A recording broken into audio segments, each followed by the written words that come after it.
नमस्कार दोस्तों, स्वागत है आपका आपके ही यूट्यूब चैनल MS एकेडमी में, जहाँ पे आपको फिजिक्स पढ़ाई जाती है। तो बेसिकली पिछले लेक्चर में हमने देखा कि स्प्रिंग फोर्स सिस्टम एक वेरिएबल फोर्स सिस्टम होता है। तो हमने देखा था कि F जो है प्रोपोर्शनल होता है माइनस ऑफ एक्स के, यानी F is equal to minus of k x. तथा हमने वर्क डन भी देखा था minus half of the k x square. यानी कि उसके बाद हमने चर्चा किया था थोड़ा सा डिफरेंट सोर्स ऑफ एनर्जी का, कन्वेंशनल और नॉन कन्वेंशनल।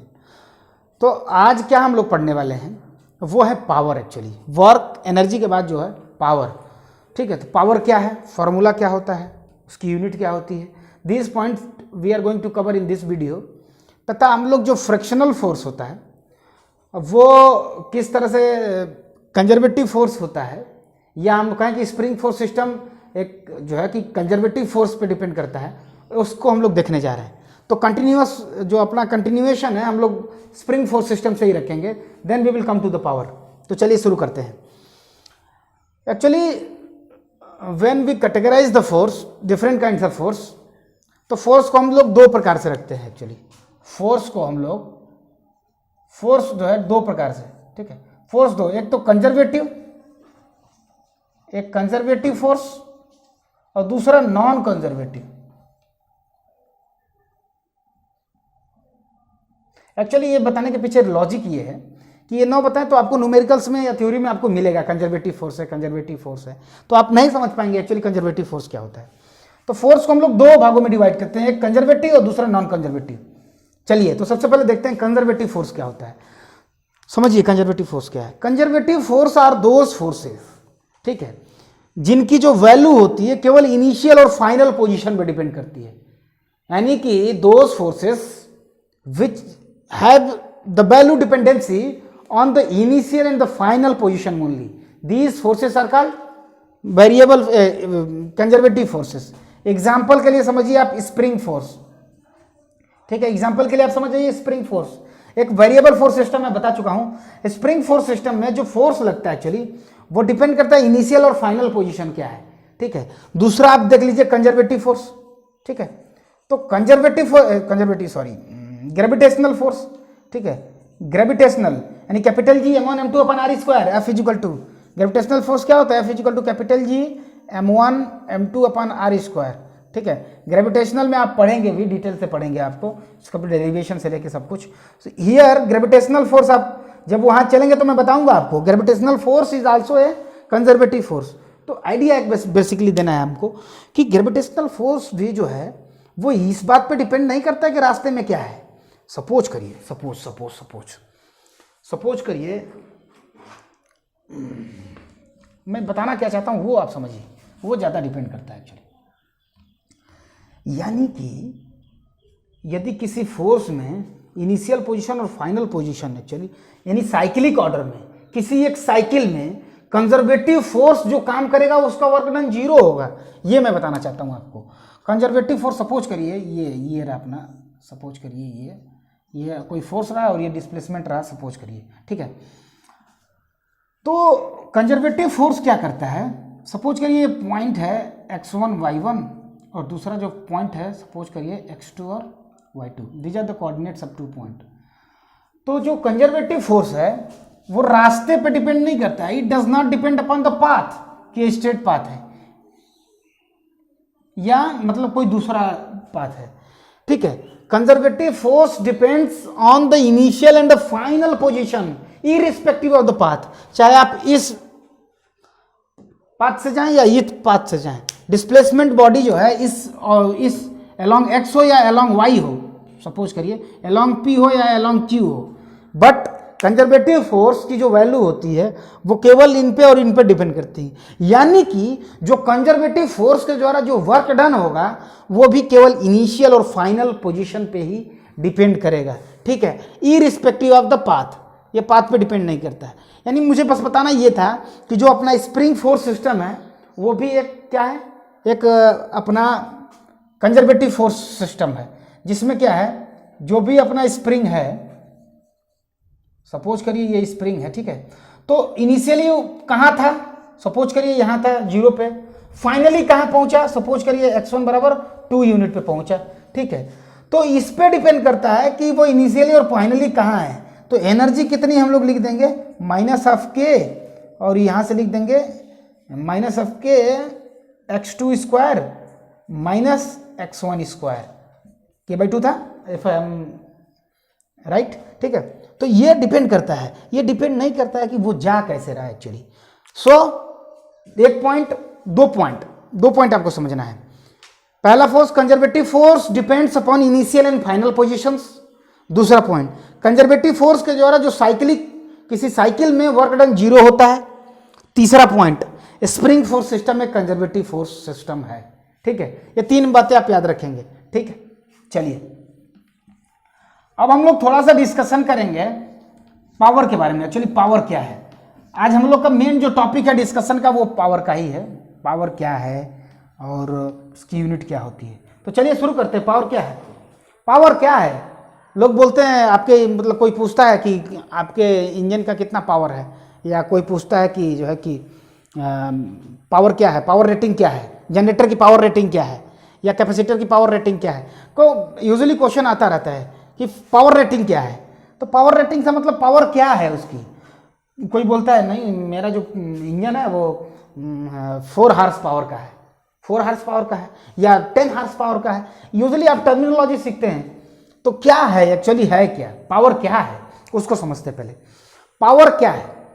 तो work done per unit time,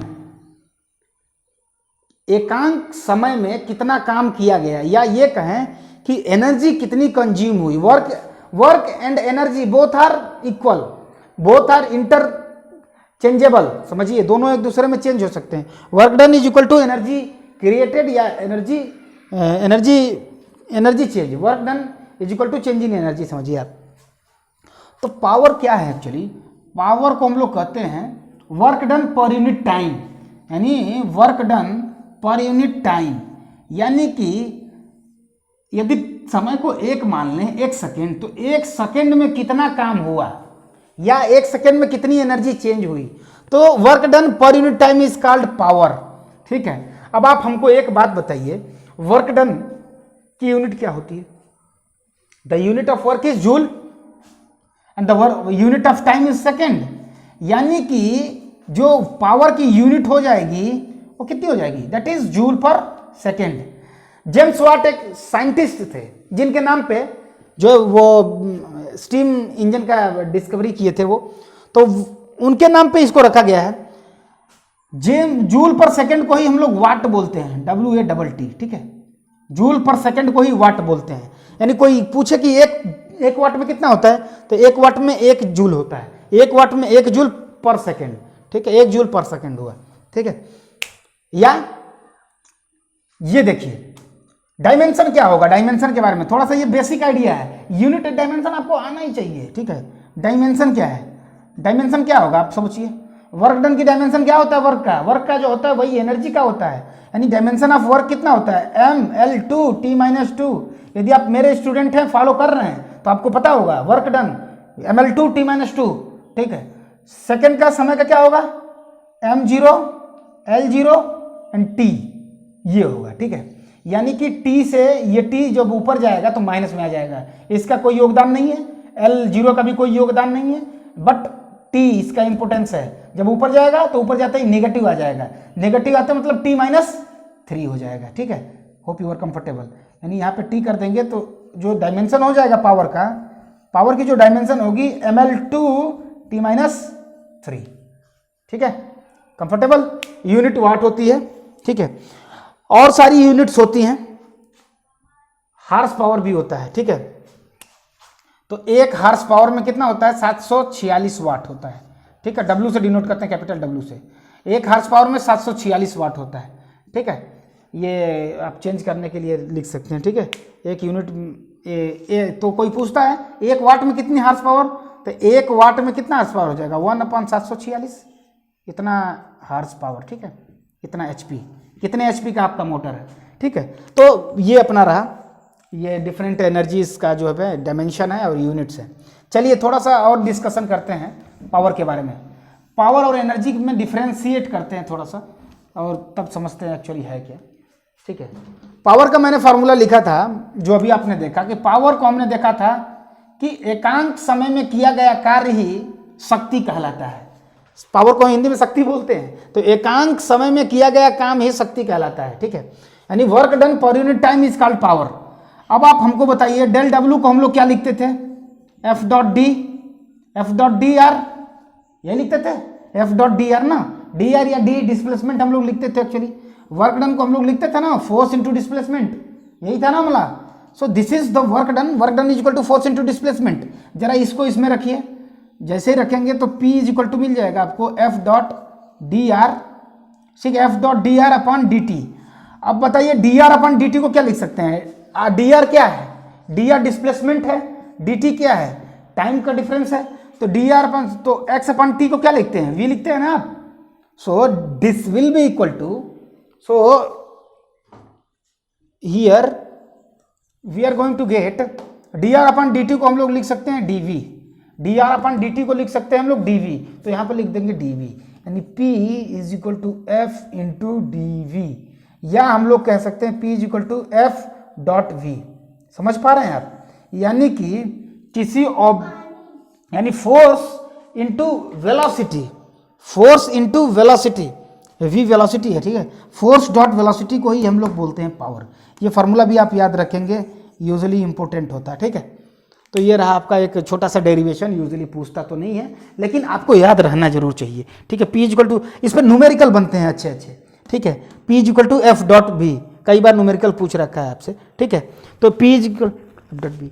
usually हम लोग कंफ्यूज रहते हैं कि हम लोग जो घरों में जो हम लोग बिजली का पैसा देते हैं, जो बिल देते हैं, तो पावर का देते हैं कि एनर्जी का देते हैं, किसका देते हैं? तो एक्चुअली हम लोग जो पैसा देते हैं, दैट द बिल हम लोग पे करते हैं, वो एनर्जी का पे करते हैं, ना कि पावर का। और हम लोग कहते हैं कितनी यूनिट आपकी बिजली खर्च हो गई, तो लोग बोलते हैं ना 50 यूनिट या 150 यूनिट या 700 यूनिट। तो जो यूनिट होता है, यूनिट खुद ही एक यूनिट है। Unit itself is a unit of energy. तो बोल लिख लीजिए आप, unit is a unit of energy, ये एनर्जी का यूनिट है, ठीक है। Unit is the energy of unit, energy है इसकी यूनिट जो है, इसकी यूनिट होती है। अब एक यूनिट में कितना होता है? एक, देखिए एक यूनिट को क्या बोलते हैं एक्चुअली, ठीक है। एक यूनिट को हम लोग बोलते हैं 1 किलो वाट आवर। एक यूनिट 1 किलो वाट आवर को हम लोग बोलते हैं, देखिए आप समझिए, किलो मतलब तो 1000, वाट क्या है? पावर की यूनिट है, और आवर कितना है? समय की यूनिट है। तो power into time, P is equal to क्या होता है? P is equal to W upon T होता है ना। तो पावर इंटू टाइम हो जाएगा, तो ये वर्क डन हो जाएगा ना, यानी एनर्जी हो जाएगा ना। तो जो यूनिट होता है ये एनर्जी की यूनिट होती है। तो एक यूनिट में 1 किलो वाट आवर होता है। 1 किलो वाट आवर का मतलब क्या हुआ? 1 किलो मतलब 1000, वाट मतलब वाट रहने दीजिए, और 1 आवर में कितना सेकेंड हुआ? तो 60 मिनट इंटू 7 सेकेंड, 60 इंटू 60 कितना हो जाएगा? यू कैन डायरेक्टली राइट 3600 इतना सेकेंड। तो सेकेंड इंटू वाट आपका जो है, सेकेंड इंटू वाट हो जाएगा, दैट इज द जूल। तो कितना हो जाएगा? आप चाहें तो 3.6 इंटू 10⁻⁶, इतना आपका जूल हो गया, ठीक है।